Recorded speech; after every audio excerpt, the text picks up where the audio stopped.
Breaking from Hollywood. A story they tried to bury.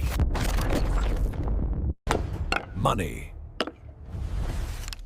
Power. Control. Something big just rocked Hollywood. Blake Lively, yes, the Hollywood star everyone knows, is now accused of extortion. And the person making headlines this time isn't just her or Justin Baldoni, but a mystery declarant whose identity has finally been revealed. A secret recording, a hidden agenda, and a story that could completely change how this case is seen in the court of law and the court of public opinion. What started as quiet legal filings has exploded into a full-blown scandal involving Wayfarer Studios, WME agents, and insiders from It Ends With Us. Behind the scenes, the lines between negotiation and manipulation have started to blur. Now, the truth is starting to surface and the details are wild. A mysterious director steps forward with a shocking declaration. A secret recording emerges. And suddenly, everyone's asking the same question. Did Blake Lively go too far? This is the story everyone in Hollywood is whispering about, and we're breaking down exactly what's happening, piece by piece. A shocking revelation over the weekend has stirred up the entertainment world. New information about Blake Lively, her ongoing dispute with Wayfarer Studios, and the mysterious declarant who stepped forward on her behalf has come to light. What seemed like a straightforward motion for sanctions in Case 47.1 is now turning into a tangled web of allegations, recordings, and behind-the-scenes power plays. Over the weekend, new details surfaced on Instagram involving Blake Lively and a mystery declarant connected to her motion tied to the ongoing 47.1 dispute. This declarant reportedly provided a recording of Steve Sarowitz, a co-founder of Wayfarer Studios, and made claims about actor and director Justin Baldoni being verbally abusive. Alongside this revelation, transcripts of testimony from 3 individuals, Vivian Baker, Danny Greenberg, and Warren Zavala, were obtained. Baker, Lively's longtime makeup artist, and Greenberg and Zavala, both agents with WME, were all involved in the recent legal filings.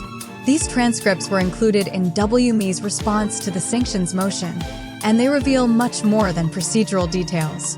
They paint a picture of conflicting perspectives about the events that took place during the filming of It Ends With Us in New Jersey. More importantly, they expose how WME allegedly viewed Blake's actions, describing them not as strong negotiation tactics, but as something closer to extortion. As speculation grew online, many began asking the same question: who exactly was the mystery declarant supporting Blake Lively? After much uncertainty, the answer emerged. The declaration was signed by Claire Aayub, the writer and director of the indie film Empire Waste, which was released in September 2024. According to the document, Aayub's testimony and her recording were meant to support Blake's case.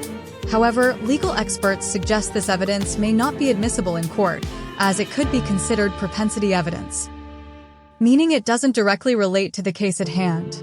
Interestingly, Aayub's claims about Justin Baldoni stemmed from her own experience on Empire Waste, a small-scale film produced by Wayfarer Studios.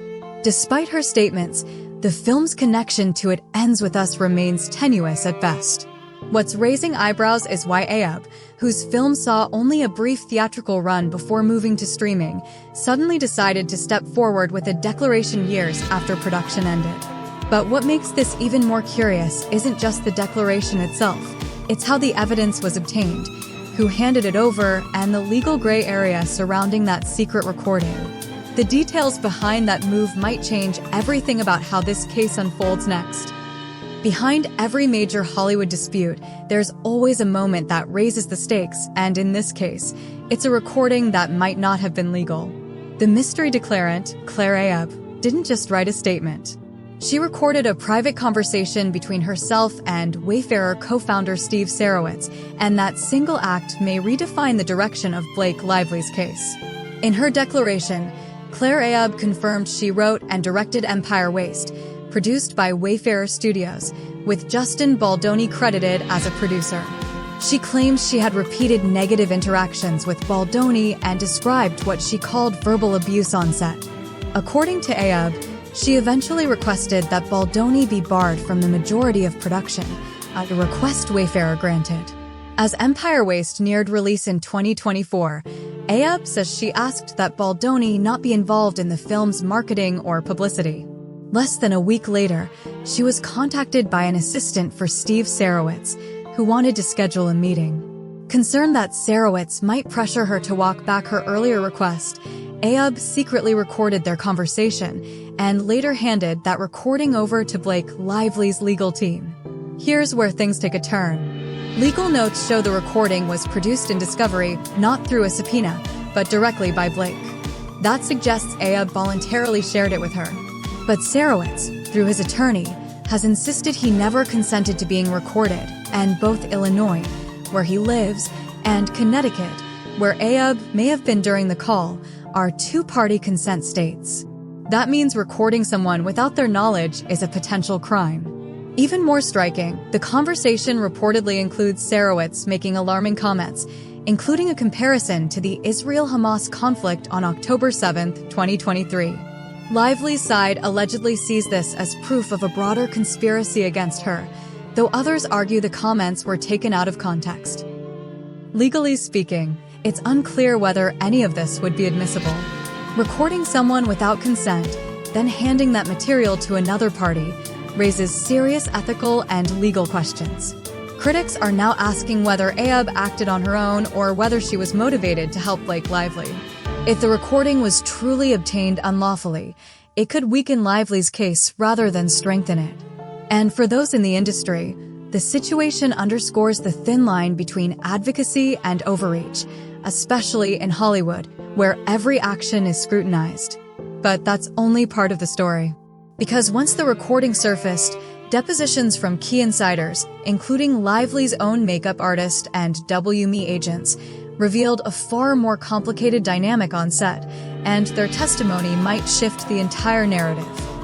Once the recording hit the spotlight, attention turned to the depositions, the sworn testimonies from people who were there when it all unfolded.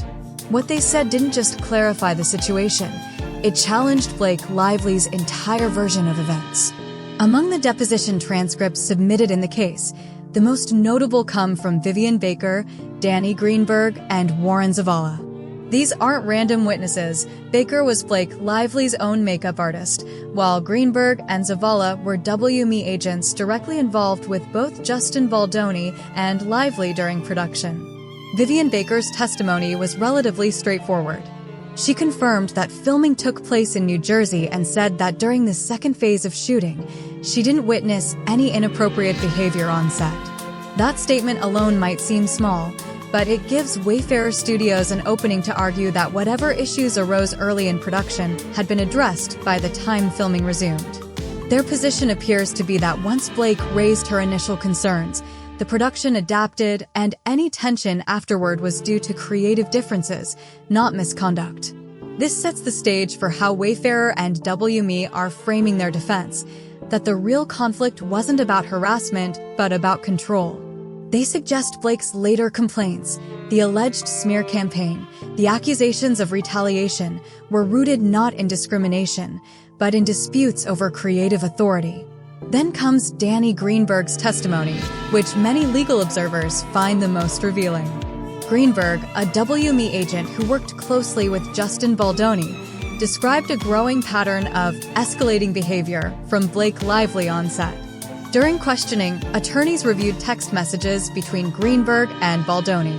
One of them showed Greenberg encouraging Baldoni, telling him, "You're the man and you're going to crush this."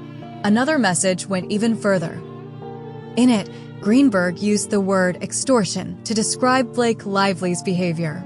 When asked directly whether he used that term, Greenberg confirmed he did. He said it felt appropriate at the time, explaining that he was referring to the cumulative behavior that the studio, Wayfarer, and Baldoni had to manage. The suggestion was that Blake wasn't simply negotiating, but leveraging threats, including skipping the premiere, to gain more control over the film. It's a serious accusation. If true, it implies intent, possibly even malice. And in a courtroom, intent can be everything. But Greenberg wasn't the only one raising questions. Another WME agent, Warren Zavala, offered a very different perspective, one that could either back up Greenberg's claims or complicate them completely. When two sides tell the same story from completely different angles, you start to see the real drama unfold. That's exactly what happened when WME agent Warren Zavala took the stand, and his account painted a very different picture of Blake Lively's dispute with Justin Baldoni. In his deposition, Warren Zavala confirmed that he visited the set of It Ends With Us multiple times. He said the concerns Blake Lively brought to his attention weren't about sexual harassment, as many headlines implied, but about creative disagreements, particularly over post-production and the testing of the film's early cuts. According to Zavala, Wayfarer and Justin Baldoni had the contractual right to test the film since it was their intellectual property. When Blake learned about this testing process, she was reportedly furious. She believed she should have been informed, even though, as the documents suggest, her contract didn't give her the right to approve edits or oversee testing. Zavala acknowledged that Lively was upset, but emphasized that her complaints revolved around creative collaboration, not inappropriate behavior. This testimony supports what Greenberg hinted at, that the core of the dispute was control, not conduct. Greenberg told investigators that he and others at WME saw Lively's escalating threats as an attempt to pressure the studio. At one point, she allegedly warned she wouldn't attend the film's premiere if certain demands weren't met. In Greenberg's view, that crossed the line from negotiation to coercion, something he directly labeled as extortion. Together, Greenberg's and Zavala's statements seem to suggest a pattern. Wayfarer's defense appears to be building around the idea that Blake Lively's claims of harassment were not made in good faith, but were part of a larger effort to gain creative power over the project. If the court agrees that there was malicious intent behind those claims, it could significantly undermine her case. However, the situation is far from one-sided. Lively's team argues that Wayfarer and Justin Baldoni used their influence to discredit her and spin the narrative in their favor. They claim the so-called creative differences were actually retaliation for speaking up. And while both Greenberg and Zavala's testimonies strengthen the defense, they also open new questions about what really went on behind the scenes and who was pulling the strings. But there's still one question hanging over everything. If the agents themselves believed Blake was using threats to gain leverage, why did WME end up dropping Justin Baldoni as a client? The answer could reveal who really faced the most pressure when this all came to light. Every scandal has a turning point, and in this one, it came when WME, one of Hollywood's most powerful agencies, suddenly dropped Justin Baldoni as a client. On paper, it looked like damage control. But behind closed doors, the reason might have been far more complicated. Danny Greenberg, who still works at WME, played a central role in the events surrounding this fallout. He was Justin Baldoni's agent and had been actively defending him during the most heated parts of the dispute. His testimony shows sympathy toward Baldoni, portraying him not as an aggressor, but as someone trying to manage escalating tension from Blake Lively's side. Yet, despite that alignment, Baldoni was ultimately dropped by WME. That decision raises one big question. If Greenberg believed Baldoni was being unfairly targeted, why would his agency cut ties? Some industry watchers suspect internal pressure may have played a role. After all, Blake Lively wasn't just a client. She was an A-list star with deep relationships across the industry, including within WME. If the agency felt it had to choose between two valuable clients, the optics and potential fallout might have made the choice clear. Adding to the complexity, the deposition also revealed that Warren Zavala, another WME agent representing Blake, seemed uncertain about whether she even had contractual rights over editing decisions.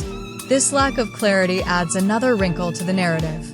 If Lively didn't legally control the film's editing or final cut, it becomes difficult to justify the anger and demands described in the testimonies. That gap could strengthen the defense's claim that her actions weren't about fairness, but leverage. Meanwhile, Wayfarer's lawyers are reportedly framing the case around malice. They argue that Blake's allegations were not made out of genuine concern, but as a tactical move, one that could have shifted power in her favor during post-production. If proven, It could seriously undermine her credibility and reshape how courts interpret intent in similar Hollywood disputes. Still, this remains a delicate situation. For every claim that Lively acted with malice, there's another argument that she was simply standing her ground in an industry notorious for protecting powerful men. The testimonies show two conflicting realities, one of a star fighting to be heard, and another of a studio defending its reputation. But as this case continues to unfold, the real battle may no longer be about contracts or creative rights, it's about perception. And the next moves from both sides could determine who the public decides to believe. Hollywood thrives on spectacle, but this case has become more than gossip. It's a fight for credibility, reputation, and truth. As both sides dig in, the question isn't just who wins in court, but who survives in the court of public opinion. The depositions, declarations, and recordings have painted a complex picture of the conflict between Blake Lively, Justin Baldoni, and Wayfarer Studios. On one side, Lively's team insists she was targeted after raising serious concerns, claiming she faced a coordinated smear campaign. On the other, Wayfarer and its agents argue this was never about harassment. It was about control, influence, and how far one star was willing to go to steer a project. Danny Greenberg's use of the word extortion has become the centerpiece of this narrative. To him, it captured the escalating behavior he and the studio had to manage. To Lively's supporters, it's a harsh and misleading label used to discredit a woman standing up for herself. The truth, as it often does in Hollywood, may lie somewhere in between.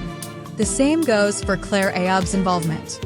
Her recording, the one that reignited the entire controversy, could either support Lively's claims or backfire entirely. If the court deems it illegal or inadmissible, it won't just weaken her case. It could also expose her to legal scrutiny for using evidence obtained without consent.